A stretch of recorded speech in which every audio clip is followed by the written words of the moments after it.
Entonces, hermanos, vamos a iniciar este quinto día de nuestro encuentro de estudios sobre el Catecismo de la Iglesia Católica. Esta noche tenemos previsto ver el tema de los Santos Padres, la tradición. Es un tema interesantísimo, para muchos será un tema nuevo y yo espero poder transmitirles también lo que la Iglesia enseña sobre la tradición viva de la Iglesia. Les invito, hermanos, entonces a hacer una oración. En el nombre del Padre, del Hijo y del Espíritu Santo. Amén.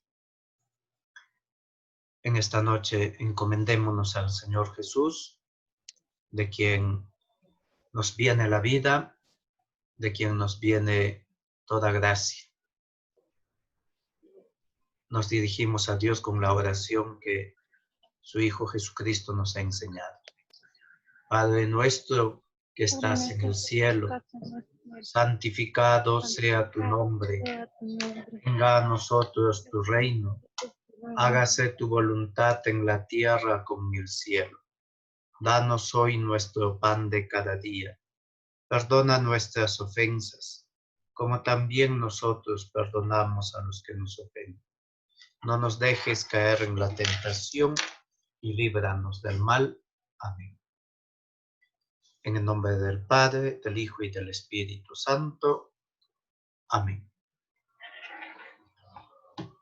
Entonces, hermanos, esta noche, como ya les anuncié, vamos a estudiar los Santos Padres, es decir, la tradición viva de la Iglesia.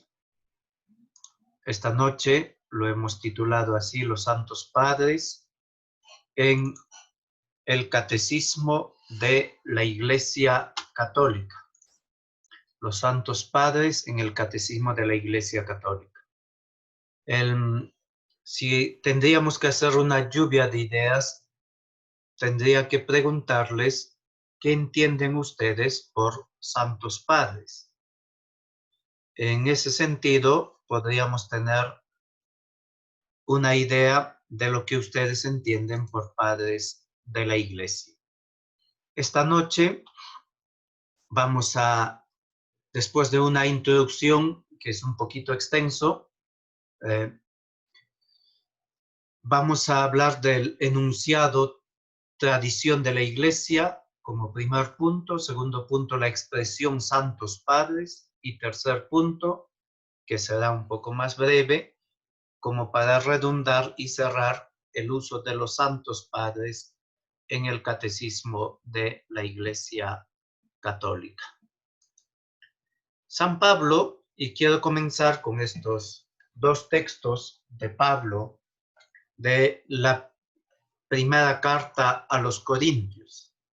En el primer texto, que es el capítulo 11, San Pablo, hablando a los Corintios sobre la Eucaristía, y él nos va a transmitir el relato de la institución.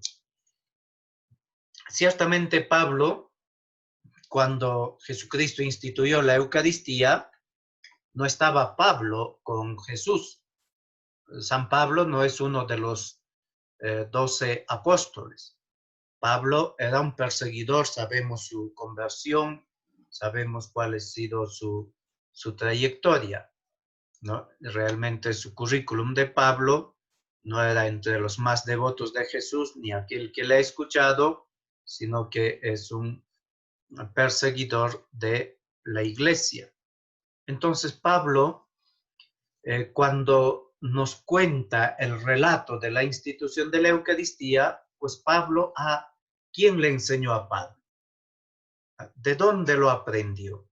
Y esto Pablo lo va a sintetizar con un lenguaje rabínico que implica una transmisión, ¿no? Por eso Pablo dirá, yo recibí lo que a mi vez os transmití.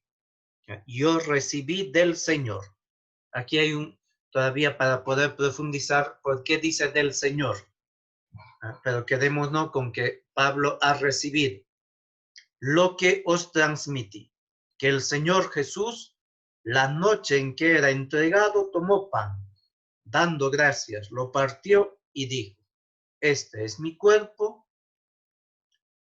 que se entrega por ustedes. Haced esto en memoria mía. Hizo lo mismo con el cáliz. Esta copa es la nueva alianza en mi sangre. Cuantas veces la bebiereis, hacedlo en memoria mía. Muy bien. El tema eucarístico, o sea, de la Eucaristía, son palabras de la consagración, ¿no? Pablo, es un tema riquísimo para hablar en Pablo de la Eucaristía, pero nuestro tema no es la Eucaristía, sino cómo introduce Pablo. Yo recibí lo que os transmití. Es decir, la tradición, en latín verbo tradere, entregar, implica en griego, es un término en sustantivo que dice paradosis. Paradosis en griego implica una transmisión, ¿no? De ahí por eso dice os transmití. Pero esta transmisión implica haber recibido antes, ¿no? Por eso Pablo ha recibido lo que va a transmitir. Igual en 1 Corintios 15, 1, 8, hablando en este punto, va a hablar sobre la resurrección de los muertos, porque los corintios le preguntaron qué ha pasado con nuestros difuntos, ya que han muerto, ¿qué ha pasado? ¿Dónde están? ¿No? Y entonces Jesús, partiendo desde la, desde la, partiendo de la resurrección de Jesucristo, va a iluminar que también los muertos han resucitado. Pero aquí también en el versículo 3, ¿no? De 1 Corintios 15, versículo 3, Pablo resume de la misma manera, porque os transmití en primer lugar lo que a mi vez recibí, que Cristo murió por nuestros pecados, según las Escrituras, que fue sepultado y que resucitó al tercer día, según las Escrituras, ¿no?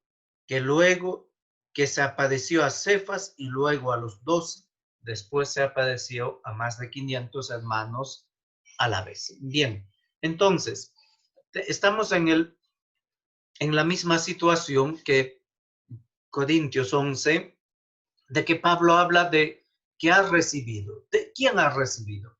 En Corintios 11 dice que ha recibido del Señor, pero aquí en 1 Corintios 15 ya no dice del Señor, sino simplemente dice os transmití en primer lugar lo que a mi vez recibí. Entonces, ¿qué quiere decir? Que esta transmisión, ¿no? Esta transmisión que Pablo hace, ¿no? Implica una fidelidad, ¿no? De poder recibir y entregar. ¿Qué entrega? Hay un contenido. O sea, el acto es ese entregar, ese transmitir. Pero hay un contenido. ¿Cuál es el contenido? No son unas verdades. El que se entrega el contenido es el mismo Jesucristo, que ha sido entregado.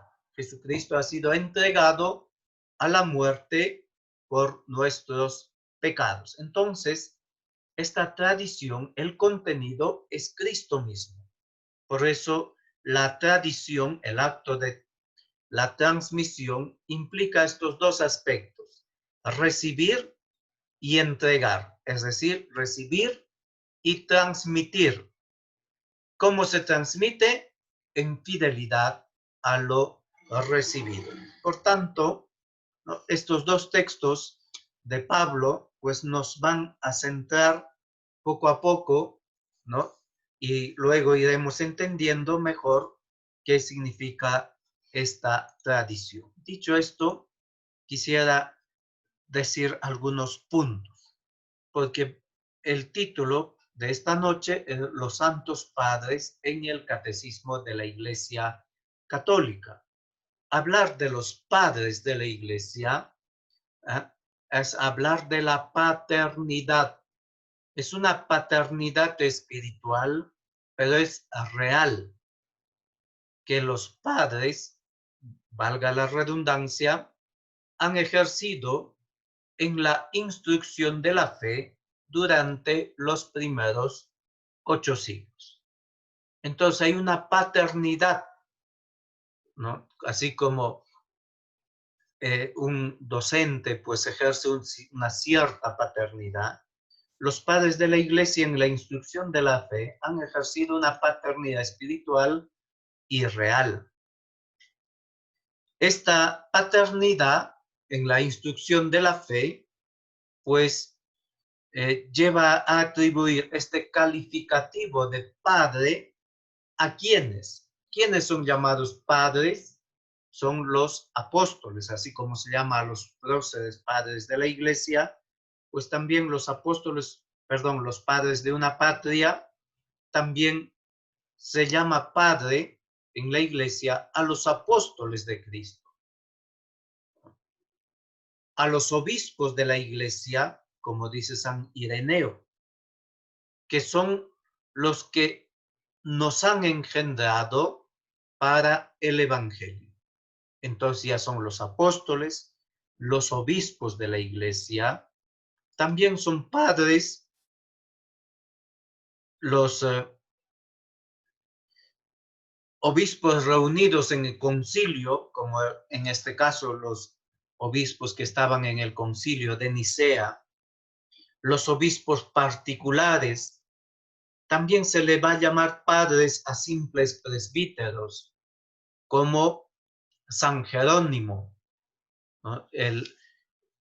Los abades de los monasterios, los diáconos, algunos laicos, como Orígenes.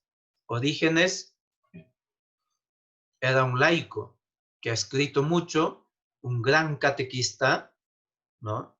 Y entonces, por ejemplo, el tema de un presbítero que es llamado padre de la Iglesia es uno famoso, que es San Jerónimo, y que nuestro seminario también lleva su nombre, ¿no? San Jerónimo fue sacerdote, monje, vivió en Belén hasta el final de su vida, después que se fue a Tierra Santa, que tradujo la Biblia del hebreo y del griego al latín, que después se va a llamar la Biblia Vulgata, ¿no? Esa Biblia Vulgata, pues es de San Jerónimo. Entonces, en este contexto, pues podemos llamar padres de la Iglesia a aquellos que han ejercido una paternidad espiritual sobre la Iglesia. Son aquellos, también podemos decir que son aquellos autores de los primeros 8 siglos, ¿no? Y que son estos testigos directos o indirectos de la doctrina cristiana, es decir, que son los más cercanos a nuestro Señor Jesucristo. Pero no todo el que ha vivido antes entre los siglos hasta el siglo VIII, pues son padres de la Iglesia, ¿no? Para ser padre de la Iglesia hay algunos requisitos, ¿no? Requisitos para ser padre de la Iglesia. El primero, por ejemplo, pongamos en un ejemplo de padre de la Iglesia a San Agustín, que es bien conocido, ya hemos hablado de San Agustín. San Jerónimo es un padre de la Iglesia muy conocido en la parroquia San Antonio Abad, pues ustedes estaban los agustinos y los han conocido, y que siempre han propagado la devoción y la enseñanza de San Agustín. Entonces, pongamos como ejemplo San Agustín.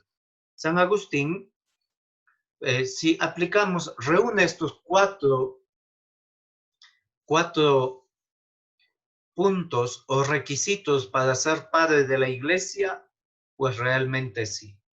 Una doctrina ortodoxa, es decir, un padre de la iglesia, para ser padre de la iglesia, su enseñanza, sus escritos, su doctrina tiene que estar de acorde con el evangelio, ¿no? Con la enseñanza de la iglesia, es decir, tiene que ser una doctrina fiel a la iglesia. Segundo, la antigüedad, es decir, que haya vivido antes del 636 en Occidente. La época patrística se cierra el 636 con la muerte del último padre de la iglesia en Occidente, que es San Isidoro de Sevilla. Y en Oriente se cierra la época patrística en el año 749 con la muerte de San Juan Damasceno. Antigüedad reconocida. Tercero, santidad de vida, es decir, una vida ejemplar según el Evangelio. Y tercero, aprobación eclesiástica, es decir, que la iglesia lo reconozca como tal. San Agustín pues reúne estos 4 requisitos como muchos otros padres de la iglesia. Por tanto, dicho todo esto, volvamos a lo que nos dice el catecismo. El catecismo, si tienen su catecismo, por favor, revisen su catecismo, el número 11. En el número 11, hablando del fin y destinatarios de este catecismo, va a afirmar que tiene por fin presentar una exposición orgánica y sintética de los contenidos esenciales y fundamentales de la doctrina católica, tanto sobre la fe como la moral, a la luz del Concilio Vaticano II y del conjunto de la tradición de la Iglesia, ¿no? Después de decir que viene del conjunto de la tradición de la Iglesia, el catecismo continúa. Sus fuentes, es decir, las fuentes del catecismo son la Sagrada Escritura, los santos padres, es decir, la tradición viva de la Iglesia, la liturgia y el magisterio de la iglesia. Entonces, el otro día habíamos visto que el catecismo nos habla de la revelación de Dios, ¿no? La revelación de Dios, es decir, de aquí, la revelación. ¿Qué es la revelación? La revelación es la autocomunicación, automanifestación de Dios al hombre.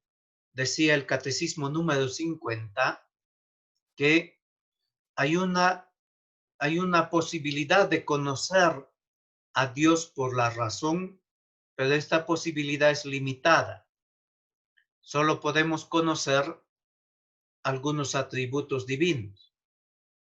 Pero hay otro conocimiento, decía el catecismo, sobrenatural, por medio de la revelación. Es decir, Dios sale al encuentro del hombre, dialoga con el hombre, y Dios, ¿qué ha hecho? Pues le ha manifestado su plan, su designio de salvación. Entonces, Dios quien sale al encuentro del hombre, no es el hombre quien va al encuentro de Dios. No, esto es distinto, ¿no? Como Dios es el que toma la iniciativa y Dios sale al encuentro del hombre, sale a buscar al hombre. En cambio, las religiones naturales pues indican que es el hombre quien busca a Dios.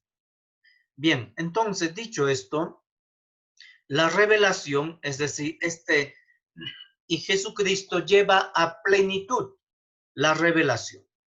Esta revelación que comenzó en la creación, comenzó con Abraham, con Moisés, con el pueblo de Israel, con los profetas, llega a su plenitud en Cristo, porque todo el Antiguo Testamento nos hablaba de Cristo y Cristo nos revela quién es Dios Padre, quién es el Espíritu Santo y Él se revela a sí mismo. Con su muerte en la cruz va a sellar y llevar a cabo esta revelación hasta su plenitud. Entonces, dicho esto, pues la revelación, ¿cómo nos llega? ¿No? ¿Cómo nos llega? Hasta nuestros tiempos, ¿no? Nos llega la revelación, que es esta única fuente. La revelación tiene su fuente en Dios, y Dios es la única fuente. Pero esta revelación que Cristo, llamando a los apóstoles, les ha entregado a los apóstoles y los apóstoles a la iglesia, dirá el Catecismo y el Concilio Vaticano II, que los apóstoles han nombrado como sucesores a los obispos, ¿no? Y han entregado a ellos, y por medio de ellos se ha entregado a toda la iglesia. Es decir, Jesucristo, Dios ha enviado a Jesús. Jesús, con su predicación, con obras y palabras, ha entregado a los apóstoles, y los apóstoles han salido al mundo entero, constituyendo, haciendo visible la iglesia que Cristo ha fundado en Pedro. Entonces, la iglesia es esa depositaria que ha recibido toda la revelación.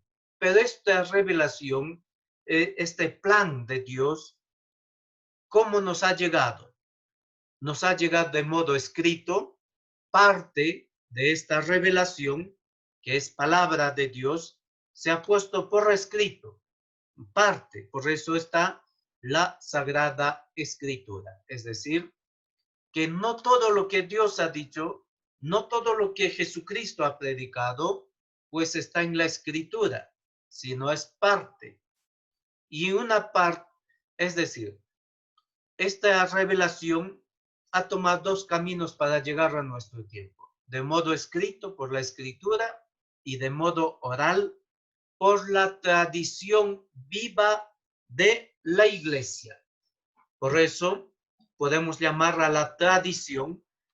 Pienso que tenemos más conocimiento si les preguntara qué es la Biblia, qué es la Escritura. Ustedes me dirán que es palabra de Dios. Ciertamente es palabra de Dios y es verdad, ¿no? Si les sigo preguntando, me dirán que tiene 73 libros, hay Antiguo Testamento con 46 libros, Nuevo Testamento con 27 libros, ¿no? Tiene por autor a Dios y también un autor humano. Bien, todo eso y muchas cosas más podemos decir de qué es la Biblia. Pero si yo te pregunto, ¿qué es la tradición?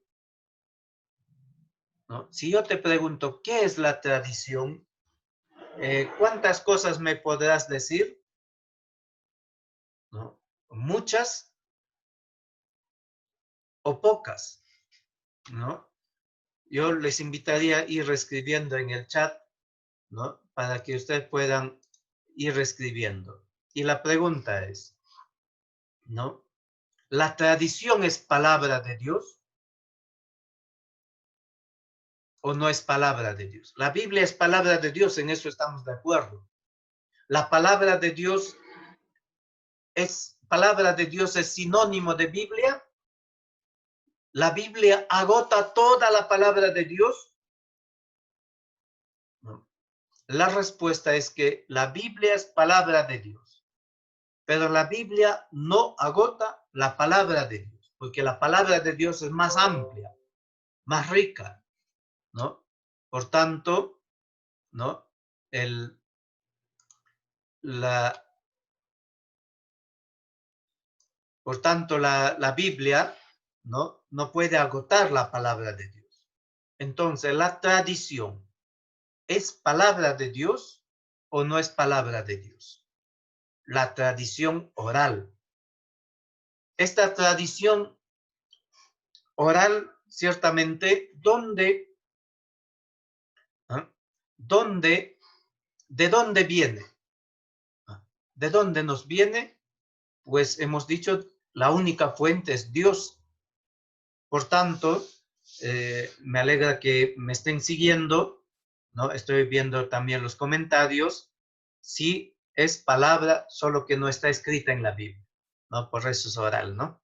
La tradición es palabra de Dios, ciertamente, porque tiene su fuente en Dios. Pero esta tradición, ¿dónde la encontramos? Esta tradición, ¿dónde la encontramos? La encontramos en dos lugares específicos. Por eso el catecismo en el número 11, en vez de decir la tradición viva de la iglesia, lo ha explicado y ha dicho, las fuentes del catecismo y de la teología también es la Sagrada Escritura, los santos padres, la liturgia y el magisterio. Es decir, escritura, magisterio, son dos, pero después ha explicado santos padres y liturgia, ¿no? La liturgia. Entonces, estos dos lugares, los santos padres y la liturgia, es decir, en la iglesia, me, eh, me, me parece muy bien lo que dispone Genaro en la iglesia, porque la tradición la encontramos en la iglesia. Y esta tradición que la encontramos, pues es una tradición viva. Cuando Hebreos 4:12 afirma que la palabra de Dios es viva y eficaz, la pregunta es, ¿este texto bíblico solo habla de la escritura o también se puede aplicar a la tradición? ¿Se puede aplicar a la tradición? Claro que sí, porque habla de la palabra de Dios. Habla de la palabra de Dios. Por tanto, queridos hermanos, ¿cuánta riqueza tenemos? Es decir, ahora ustedes pueden entender por qué Lutero, cuando rechaza el magisterio ¿qué hace?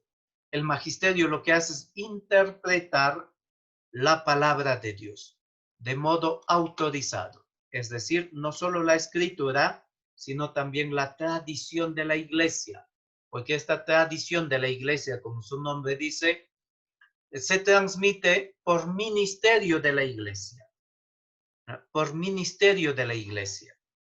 Entonces, ¿cómo podemos definir la tradición? ¿Cómo podemos definir?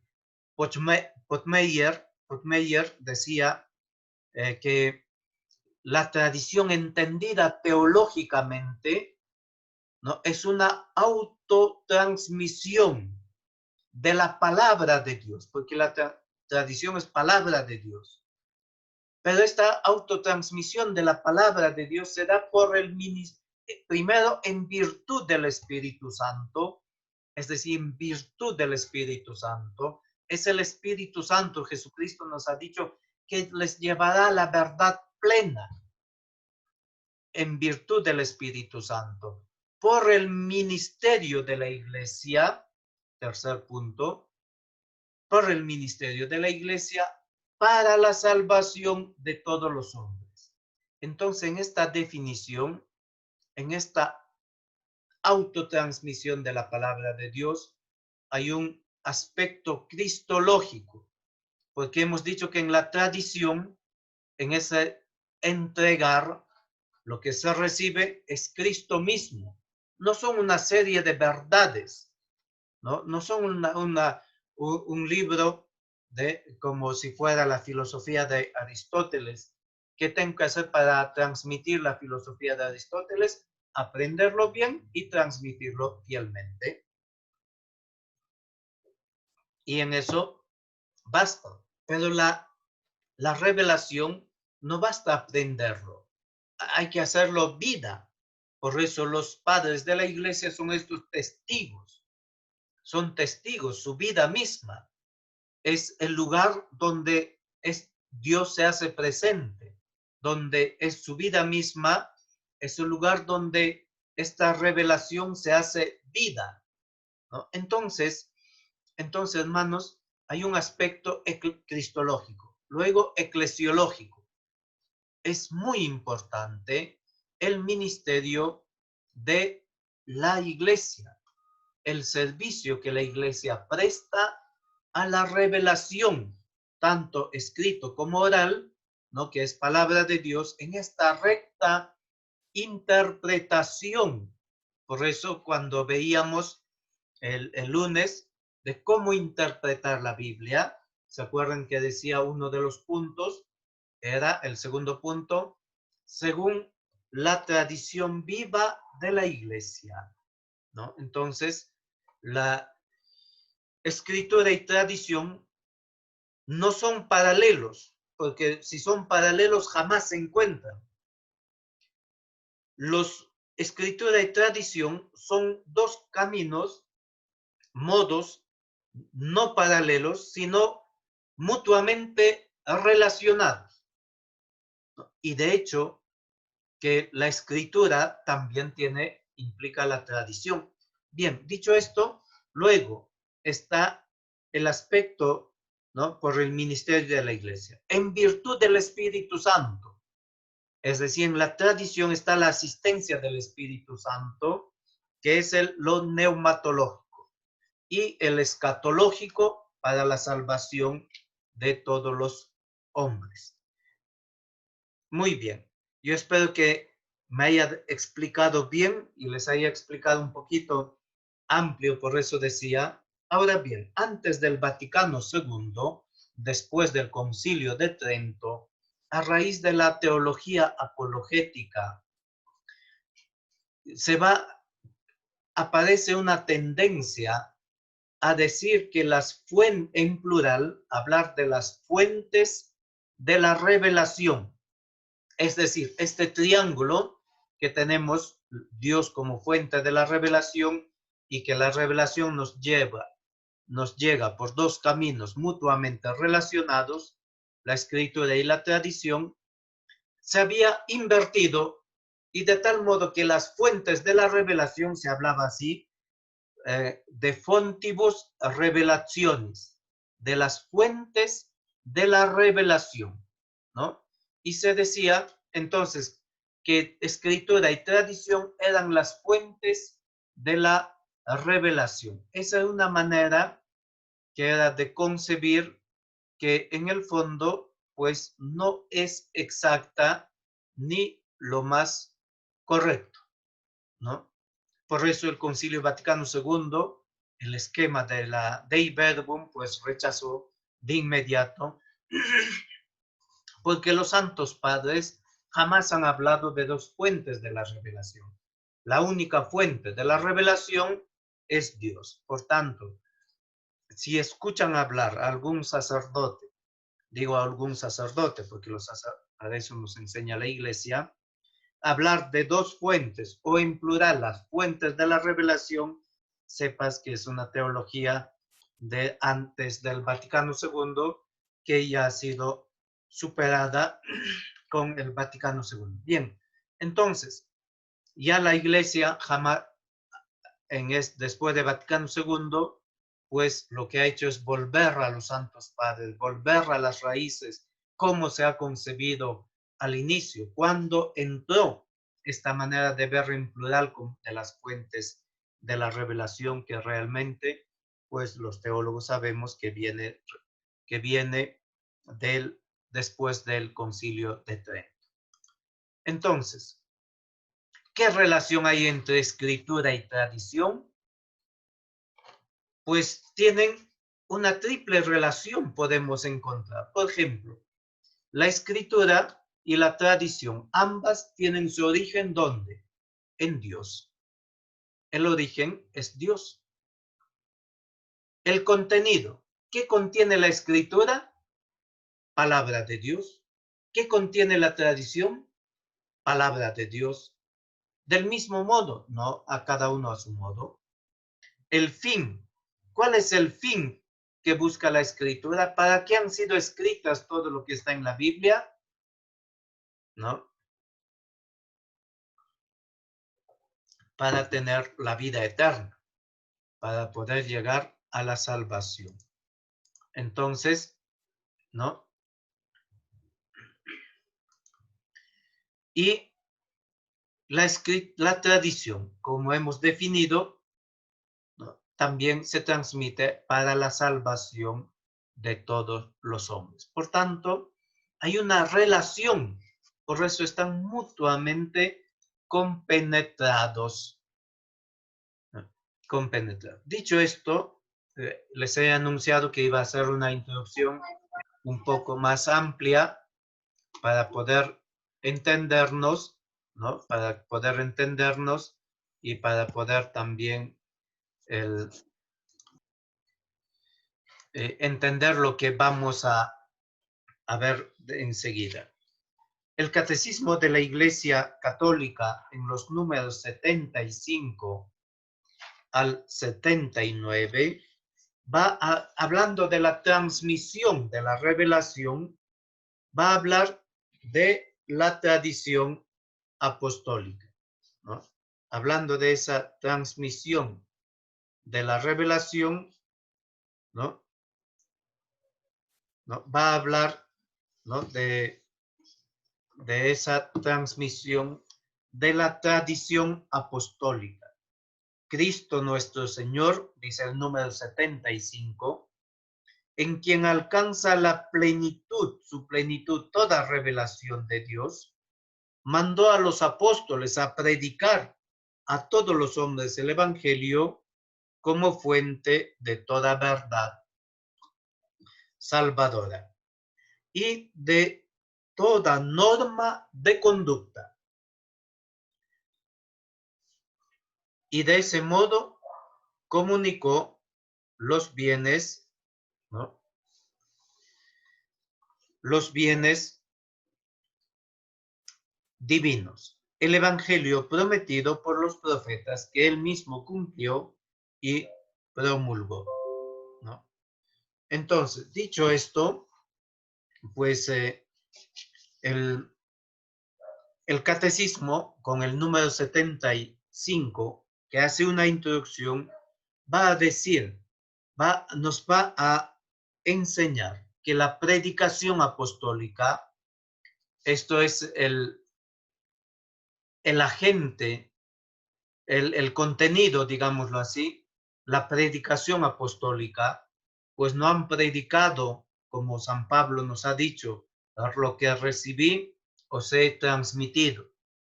Entonces han predicado lo que han recibido.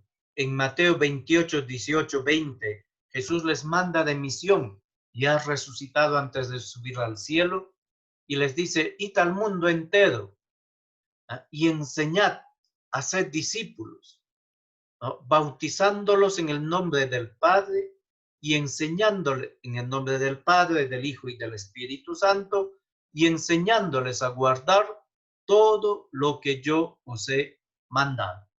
Sepan que yo estoy con ustedes todos los días hasta el fin del mundo. Por tanto, esta predicación apostólica que dice Dei Verbum 7, el catecismo número 75, ¿no? Alcanza su plenitud en Cristo. Y Cristo envió a los apóstoles. Y esta predicación de los apóstoles está continuada en la sucesión apostólica.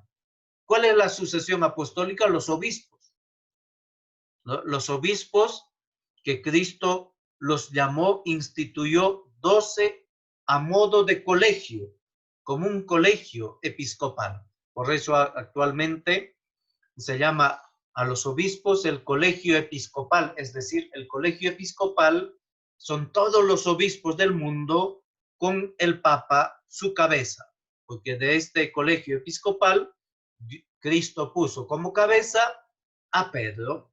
Entonces, hermanos, esta esta indicación de que se continúa en la sucesión apostólica. Es decir, ¿hasta dónde va a llegar la predicación apostólica? Los obispos, por eso, son sucesores de los apóstoles, ¿no?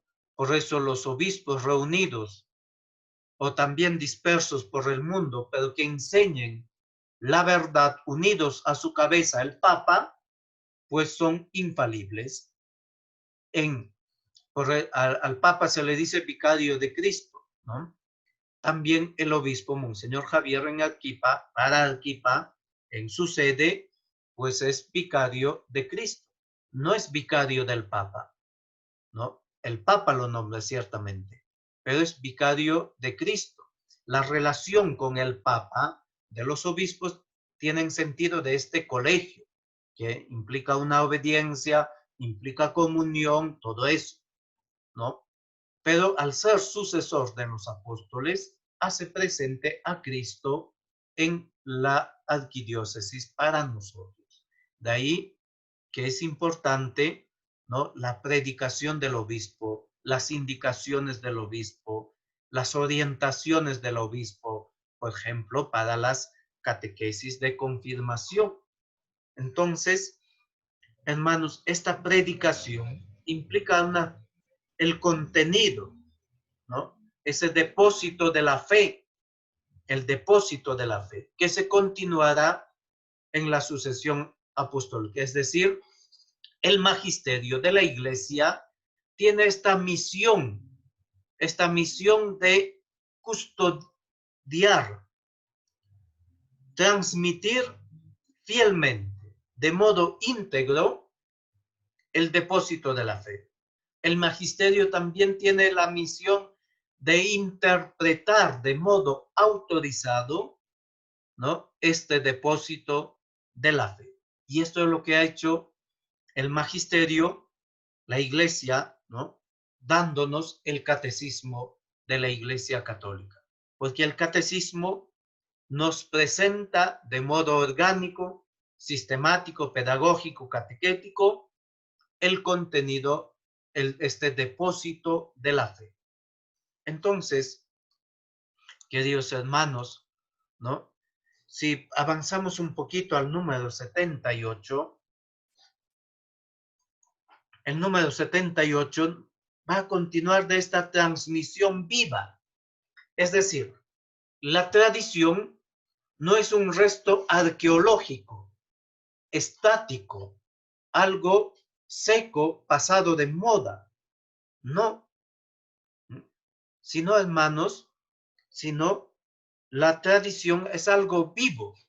Por eso se puede llamar a la tradición como memoria de la Iglesia, que está, es decir, cómo se une el pasado con el presente. La memoria es una imagen para poder unir. Pero, ¿qué es lo que une?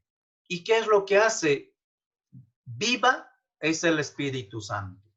El Espíritu Santo es lo que hace que esta tradición viva, ¿no? Por eso no es algo muerto, decía el Papa Benedicto XVI en su catequesis en mayo, fines de mayo, en mayo de 2006, decía el Papa Benedicto que no se trata de algo muerto, sino trata, la tradición es como un río vivo, dinámico, que está en movimiento. Les leo lo que dice, por ejemplo, el 26 de abril de 2006. La tradición no es transmisión de cosas o de palabras, una colección de cosas muertas. Palabras textuales del Papa Benedicto el miércoles 26 de abril de 2006. Pueden apuntar para poder buscar, ¿no? En Google pueden buscar con esa fecha catequesis del Papa. La tradición, escuchen bien lo que dice el Papa Benedicto. La tradición es el río vivo que se remonta a los orígenes. El río vivo en el que los orígenes están siempre presentes. es decir, el pasado y el presente juntos. ¿Cómo se hace eso? Por la acción del Espíritu Santo. El gran río, continúa el Papa, que nos lleva al puerto de la eternidad. ¿Ve? El Papa les había definido que es para la salvación de los hombres. Es decir, nos lleva, la tradición tiene esta función como la palabra de Dios, ¿no? Como la escritura, de llevarnos a la eternidad, ¿no? Como un gran río. Y al ser así, en este río vivo, se realiza siempre de nuevo la palabra del Señor que hemos escuchado. He aquí que yo estoy con vosotros todos los días hasta el fin del mundo. La tradición, dice el Papa, es la comunión de los fieles en torno a los legítimos pastores a lo largo de la historia. ¿Quiénes son esos legítimos pastores? Son los obispos, que son los sucesores de los apóstoles, y que los presbíteros participamos, somos colaboradores del obispo, ¿no? Por imposición de manos del obispo. Somos colaboradores, ¿no? Del obispo. La tradición es la continuidad orgánica de la Iglesia, templo santo de Dios. El día miércoles 3 de mayo de 2006, ya son dos fechas que les estoy dando, ¿no? Dice el Papa que la tradición es la historia del Espíritu Santo, que actúa en la Iglesia, en la historia de la Iglesia, a través de la mediación de los apóstoles y de sus sucesores, en fiel continuidad con la experiencia de los orígenes. Cristo viene de Dios y los apóstoles de Cristo. Una y otra cosa sucedieron ordenadamente por voluntad de Dios, decía San Apóstol, San Clemente Romano. Por tanto, queridos hermanos, ¿no? Este texto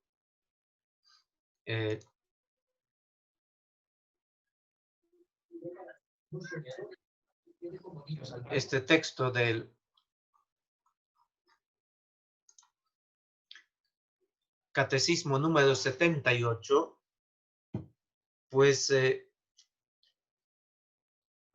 nos dice que es una transmisión viva. Y les he leído con el Papa Benedicto, porque el Papa Benedicto, como Ratzinger, pues es el que ha encabezado la comisión de la confección del catecismo, de la redacción. Entonces, en el catecismo aparecen las mismas ideas. Es una transmisión viva, no de cosas muertas, es de Jesucristo, llevada a cabo en el Espíritu Santo. La acción del Espíritu Santo es muy, muy importante en la tradición. Distinta de la Sagrada Escritura, ya hemos visto que es distinta, porque la Escritura es una transmisión escrita, valga la redundancia, y la tradición es oral y que se concretiza, se manifiesta, lo encontramos en la liturgia y en los santos padres. Pero no son dos paralelos, sino que están estrechamente ligadas. La tradición está estrechamente ligada a la Sagrada Escritura, ¿eh? De tal modo que, hermanos, no se pueden separar. Cuando Lutero separa, quita y se queda con su teología de la sola Escritura, con la teología de la sola Escritura, lo que ha hecho Lutero y la teología protestante es mutilar la revelación, es quedarse con una parte.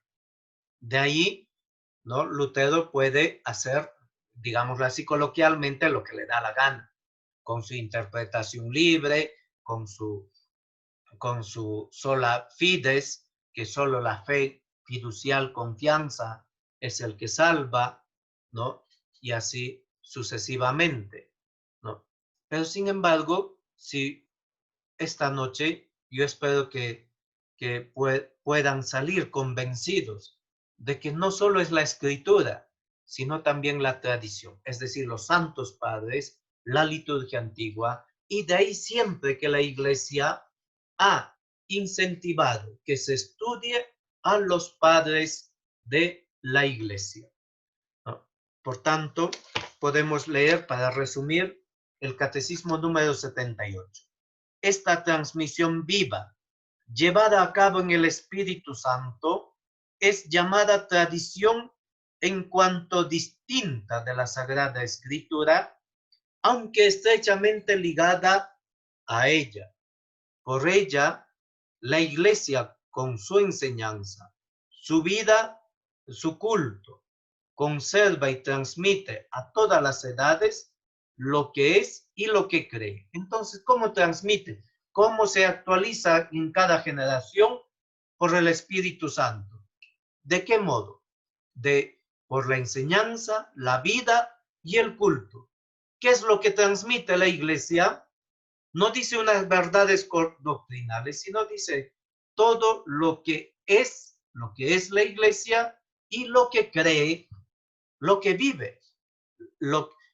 Acordémonos ese círculo: lex credendi, lex celebrandi, lex vivendi, lex orandi, ¿no? Lo que se cree se celebra, lo que se celebra se hace vida, lo que se hace vida se lleva a la oración, y es que están mutuamente relacionados todos.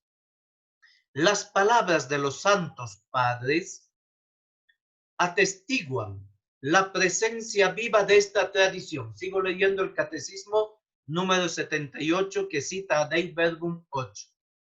Las palabras de los santos padres atestiguan la presencia viva de esta tradición, cuyas riquezas van pasando a la práctica y a la vida de la iglesia que cree y ora. Entonces, ¿qué es lo que testimonia?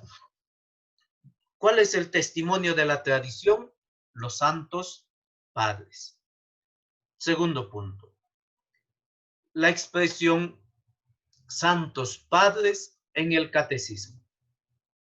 Esta expresión santos padres en el catecismo, pues aparece de un modo variado, rico. ¿Por qué? ¿Por qué con distintos nombres? No solo como santos padres, va a aparecer como padres de la iglesia, padres antiguos, fuentes patrísticas, comentarios patrísticos, tradiciones armena, copta, siríaca, y así sucesivamente, ¿no? Va a hablar, ¿no?, con esta riqueza. Y uno se pregunta, ¿por qué el catecismo utiliza un lenguaje variado? ¿Por qué no dice a todos santos padres?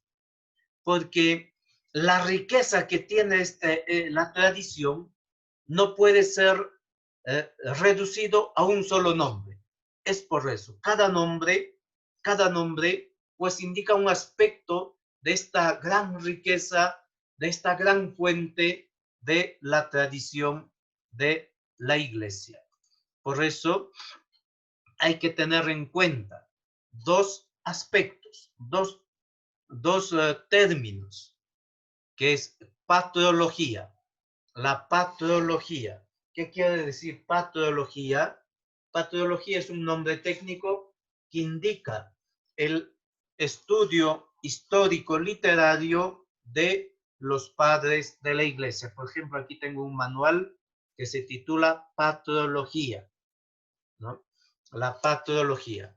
Después tengo otro, pero la patrología que estudia, es decir, la vida, el aspecto histórico, literario, es decir, sus escritos de los santos padres. Y patrística. La patrística estudia el aspecto teológico de los padres de la Iglesia. Por tanto, patrología y patrística son dos aspectos, ¿no? Son dos aspectos, son dos tratados teológicos, ¿no? Dos tratados teológicos, ¿no? Y los cuales siempre la Iglesia ha incentivado que se pueda estudiar. Por ejemplo, aquí tengo un pequeñito diccionario de patrística, ¿no? Del pensamiento de los santos padres. Dos disciplinas, patrología, patrística, para poder estudiar. ¿Qué hace falta para estudiar esto? No, en Perú no tenemos estos. Estudiamos en el seminario como cursos, pero como maestría, licenciaturas en patrología y patrística, ahí en Roma, ¿no? Hay que saber latín perfectamente y griego perfectamente, ¿no? Poder hablar latín y griego, porque los padres son dos padres latinos y padres orientales. Es decir, los santos padres latinos son los que hablan latín y han escrito en latín, como San Agustín, San Jerónimo, y los padres orientales han escrito en griego toda su producción literaria, ¿no? De tal modo que, por ejemplo, San Juan Crisóstomo, San Basilio, San Gregorio de Niza, ¿no? Todos ellos son padres orientales. Hay colecciones, ¿no? De los padres editados, por ejemplo, Migne. Migne es un autor que tiene más de 200 tomos, así grandotes en formato antiguo, pues la colección de los padres latinos y orientales. En el Catecismo 8, volvamos al Catecismo número 8, en el Catecismo 8 va a hablar sobre los padres de la Iglesia y que sus catequesis son modelos y actuales. La doctrina, Dei Verbum 8 ha dicho que su doctrina es actual. Benedicto XVI, en su catequesis sobre San Agustín, va a decir que lo que Agustín y los padres han predicado es como una fuente de agua fresca, como si hubieran predicado ayer. Esto decía el Papa, para poder hablar de la actualidad de la predicación patrística. El Catecismo número 8 es breve, podemos leer, y dice así: los periodos de renovación de la Iglesia son también tiempos en los que a la catequesis le corresponde un mayor empeño. Así, en la gran época de los padres de la Iglesia,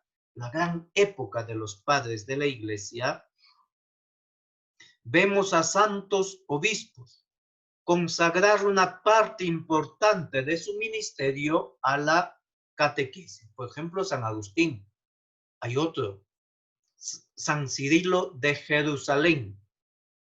Si ustedes pueden, ¿no?, comprarse las catequesis de San Cirilo de Jerusalén. Son unas catequesis bellísimas, ¿no? Y son muy sencillas. O San Jerón, San Agustín, Orígenes. Todos los padres de la Iglesia han sido grandes catequistas, ¿no? Y su catequesis, la catequesis de los padres de la Iglesia,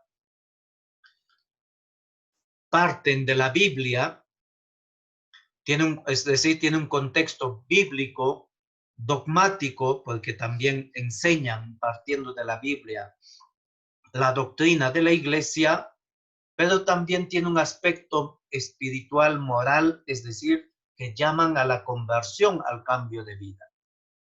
Por eso, dice el número 8, que han dedicado una parte importante de su ministerio a la catequesis.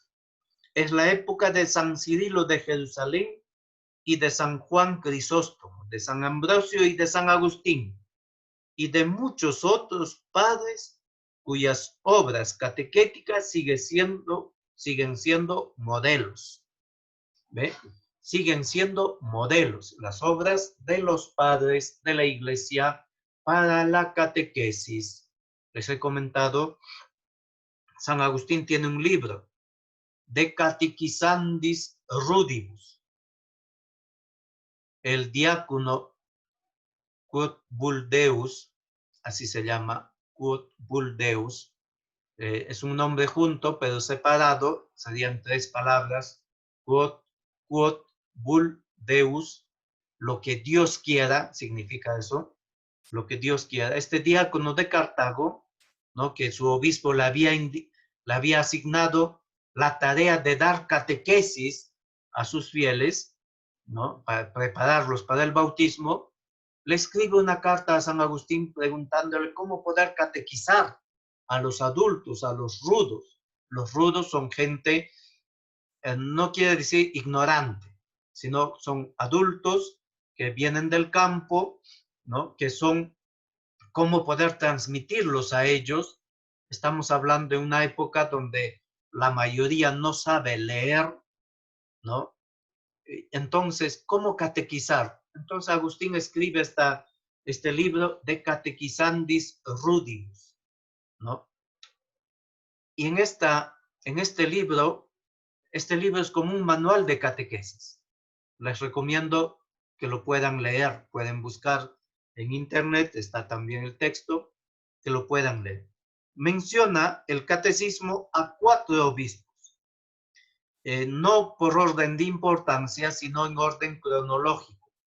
Primero, San Cirilo, porque es del siglo III. San Juan Crisóstomo, ya entrando al siglo IV. San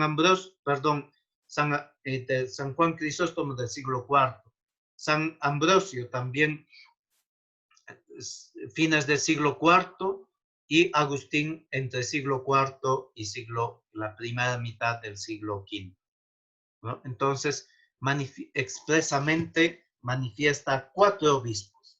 Entonces, obedeciendo al catecismo, podemos leer San Cirilo de Jerusalén, que les he recomendado, San Juan Crisóstomo, San Ambrosio y San Agustín. Tenemos tanto para leer. El catecismo ha mencionado 2 padres de Oriente, ¿no? De habla griega, Cirilo y Crisóstomo, y 2 de habla latina, Ambrosio y Agustín, que son modelos actuales de la catequesis. Los santos padres han expresado la regula fidei, la regla de la fe, es decir, la medida. ¿Qué es lo frente a las herejías, ¿no? Frente a las herejías, ¿no? ¿Qué han hecho los padres de la iglesia?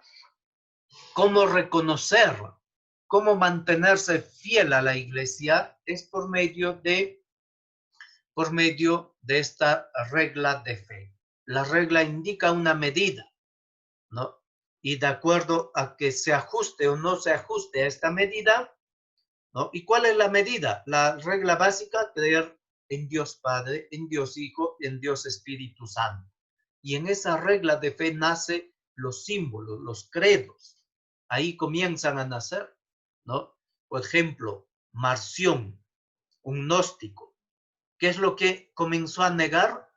La humanidad de Jesús. La humanidad de Jesús, porque para los gnósticos la materia es mala. Entonces negaba a Jesucristo. Entonces creo en Dios Padre, en Dios Hijo, encarnado de María Virgen. Ya no creía. Entonces no se ajusta a la regla de fe que hay. ¿Qué pasó? Que está mutilando la fe, Marción. Entonces se le declara hereje. ¿Entienden? Entonces esa es la regla de fe. Los padres de la iglesia han luchado contra todas las herejías que en su tiempo han aparecido, pero no solo han refutado, sino que los padres de la iglesia, ¿no? Han profundizado. ¿En qué? ¿no? Han profundizado en la teología, han profundizado en la palabra de Dios, ¿no? En su sentido amplio de escritura y tradición. ¿Qué es lo que viene? Por ejemplo, les cuento, en la época de San Agustín se negó por primera vez la validez del bautismo de los niños. Y el que negó es un obispo que se llama Juliano de Clana. Juliano decía que el bautismo de los niños pues no era necesario, porque los niños nacían en el pecado, nacían en el estado de Adán antes del pecado. Es decir, cuando habla Rousseau de que el hombre nace bueno y es la sociedad lo que lo corrompe, no se inventa nada. Juliano ya había dicho lo mismo, de modo distinto, naturalmente, ¿no? Entonces, San Agustín, ¿qué hace? San Agustín, eso fue más o menos el 420-21 después de Cristo. San Agustín comienza a estudiar y a defender que el bautismo de los niños es de tradición apostólica. Es decir, que hasta el tiempo de Agustín, el tiempo de Juliano, pues la iglesia siempre lo ha practicado porque él ha recibido de los apóstoles. Y entonces le dice a Juliano, mira, la iglesia que es madre y tu mamá que era católica, pues cuando tú has nacido te ha bautizado, ¿no? Entonces, ¿qué es lo que ha hecho Agustín? Ha hecho un estudio genético, la génesis, es decir, histórico, sobre este punto concreto que es el bautismo de los niños. Y que el bautismo de los niños no solo es válido, sino que es mandato de Jesucristo. Es decir, es de tradición apostólica y hay que mantenerlo. Hay que mantenerlo. Cuando dicen los protestantes, no, que hay que esperar que tengan mayor de edad, que ellos pidan y todo lo demás. Además, ¿dónde dice en la Biblia que hay que bautizar a los niños? Si estudiamos, vamos a encontrar en la escritura. En la escritura. Por ejemplo, Cornelio, dice la escritura, Cornelio y su casa recibieron el bautismo. ¿Qué implica decir la domus? ¿Cuál es el concepto de domus? Domus en latín significa casa. Cornelio es un latino. Cornelio entiende, es un centurión que habla latín, es romano. La domus, la casa romana, no es solo papá, mamá. Son papá, mamá, hijos y esclavos. Los esclavos forman parte de esa domus. Incluso a los esclavos los marcaban con su sello para indicar la pertenencia a esa domus. Domus de Cornelio, domus de Flavia, los Flavios, ¿no? Y todo lo demás. Entonces, cuando dice que Cornelio fue bautizado con toda su casa, está hablando de que se han bautizado ambos esposos, sus hijos, ¿no? Si tenían nietos también, y sus esclavos. Entonces, hay que entenderlo, para eso hay que saber un poco las costumbres y las tradiciones de la escritura. Muy bien. Entonces, dicho esto, ¿no? El uso, por último, para terminar, el uso que hace de los santos padres el catecismo. El catecismo nos ha dicho en el número 11 que los santos padres son fuente para el catecismo. No son instrumentos, meros instrumentos, en función de unas determinadas formulaciones teológicas previamente establecidas. Es decir, cuando el catecismo cita a los padres de la iglesia, no es para confirmar lo que el catecismo o los redactores han pensado y han puesto, sino que es junto con la escritura, el catecismo es fuente, es decir, parte de la escritura y de la tradición para llegar a una enseñanza. Es decir, hermanos, una cosa distinta es, voy a decir una barbaridad, una cosa distinta, es decir, que San Agustín está de acuerdo conmigo, porque yo lo estudié a San Agustín, he hecho 2 tesis sobre Agustín, ¿no? Y conozco bastante bien San Agustín.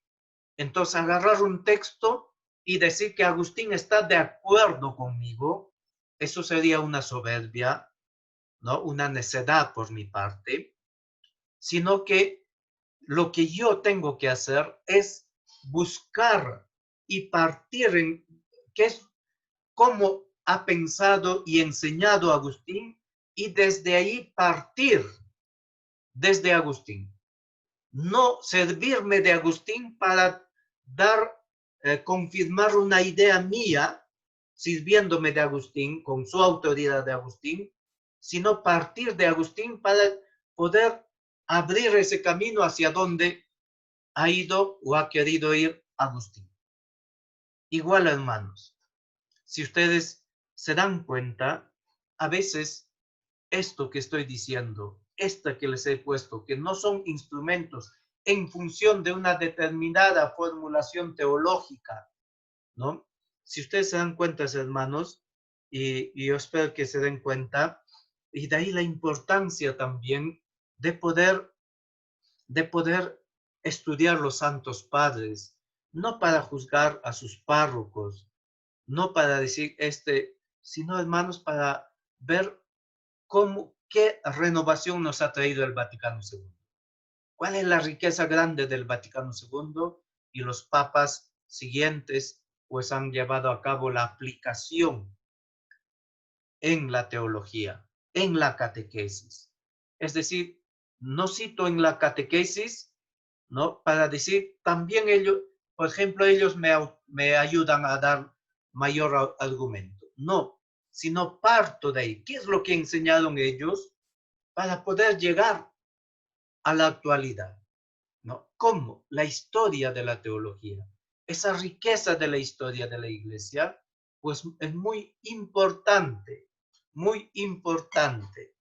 Realmente la teología antes del Vaticano II con la apologética, lo que ha hecho es eso, servirse de la escritura, servirse de los santos padres, servirse del magisterio para poder, en función, perdón, de unas fórmulas teológicas establecidas, ¿no? Que eran inamovibles.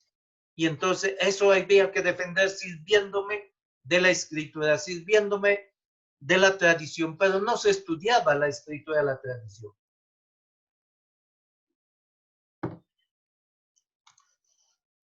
Por tanto, la teología ha nacido de la actividad exegética de los padres, in medio ecclesia, es decir, en medio de la iglesia, no al margen de la iglesia, sino en la iglesia, especialmente en la liturgia. Por eso la liturgia, la vida, el culto, enseñanza, vida, culto, Dei Verbum 8.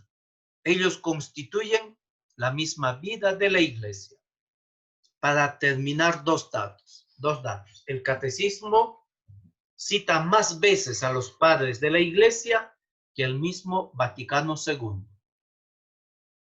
Es decir, el catecismo cita muchas veces más. ¿Y quién es el padre más citado? Es el segundo, es San Agustín. San Agustín. San Agustín es el padre más citado, mucho más que Santo Tomás de Aquino, en el catecismo de la Iglesia Católica, ¿no? Por tanto, queridos hermanos, ¿no? Podemos ver cómo la riqueza de esta doctrina de los padres de la Iglesia. Muchísimas gracias, que el Señor los bendiga. Espero que me haya explicado bien.